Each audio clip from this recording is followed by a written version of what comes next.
Dilimde Allah, dilimde Allah, zikrimde Allah, fikrimde Allah, aklımda Allah, aşkımda Allah. تقویٰ کہتے ہیں اس کو کہ جو مومن اللہ سے ڈرے، اللہ کی خشیت رکھے، اللہ سے محبت رکھے، اس کو کہتے ہیں متقی، ڈرنے والا۔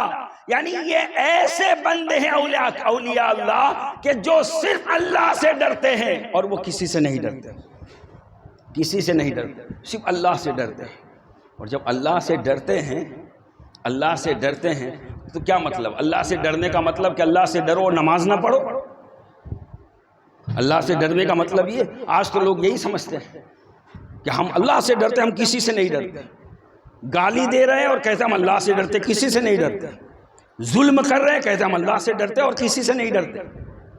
ایک دوسرے کا مال ہڑپ کر رہے ہیں، کہتے ہیں ہم اللہ سے ڈرتے اور کسی سے نہیں ڈرتے۔ ایک دوسرے پر زیادتی کرتے ہو، کہتے ہیں ہم اللہ سے ڈرتے، کسی سے نہیں ڈرتے۔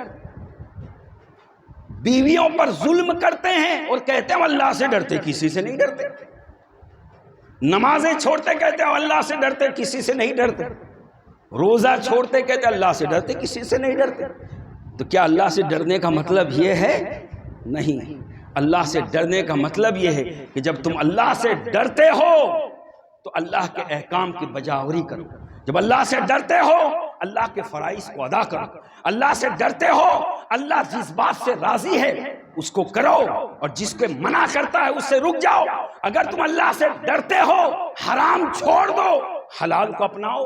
اللہ سے ڈرتے ہو تو نماز کی پابندی کرو۔ اللہ سے ڈرتے ہو تو جھوٹ مت بولو۔ اللہ سے ڈرتے ہو تو کسی کا مال ہڑپ نہ کرو۔ اللہ سے ڈرتے ہو تو سوسائٹی میں کسی پر ظلم نہ کرو۔ اللہ سے ڈرتے ہو تو کسی کا دل نہ دکھاؤ، کسی کو تکلیف نہ پہنچاؤ۔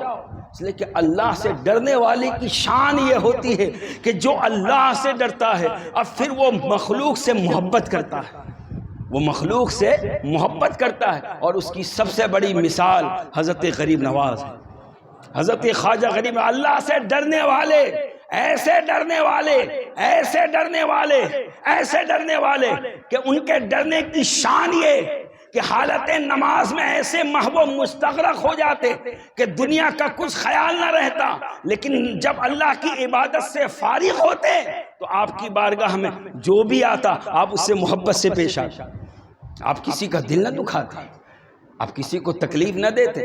اور یہاں تو حال یہ ہے کہ بھائی بھائی کو تکلیف پہنچاتا ہے، پڑوسی پڑوسی کو تکلیف پہنچاتا ہے، ایک محلے میں رہنے والے اپنے پڑوسی کو، اپنے ساتھی کو تکلیف پہنچاتا ہے، اور پھر زبان سے الفاظ کیا ادا کرتے ہیں؟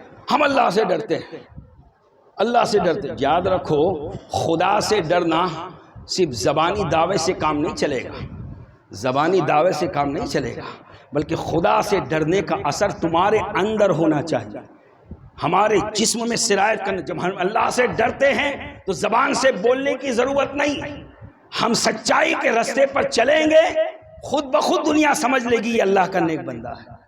اگر ہم نماز کی پابندی کریں گے زبان سے کہنے کی ضرورت نہیں، خود بخود دنیا سمجھ لے گی اللہ سے ڈرتا ہے۔ اس لیے کہ جو بندہ اللہ سے ڈرتا ہے اللہ کا تقوی اختیار کرتا ہے، اللہ تبارک و تعالی جب اسے اپنا خوف دیتا ہے، اپنی خشیت دیتا ہے، اپنا ڈر دیتا ہے تو پھر اس کی شان یہ ہو جاتی ہے کہ وہ بندہ اللہ کی اطاعت و فرما برداری کرتا ہے، وہ بندہ اللہ کی اطاعت و فرما برداری کرتا ہے، وہ اللہ والا ہو جاتا ہے، وہ اللہ کے احکام کی بجاوری کرتا ہے۔ المختصر رب نے فرمایا کہ جو اولیاء اللہ ہوتے ہیں وہ ایمان والے ہوتے ہیں اور تقوی والے ہوتے ہیں، اور لہم البشرا فی الحیات الدنیا و فی الآخرہ، ان کے لیے دنیا میں بھی بشارت ملتی ہے، آخرت میں بھی بشارت ملتی ہے۔ دنیا میں بھی خوشخبری، آخرت میں بھی خوشخبری۔ دنیا میں خوشخبری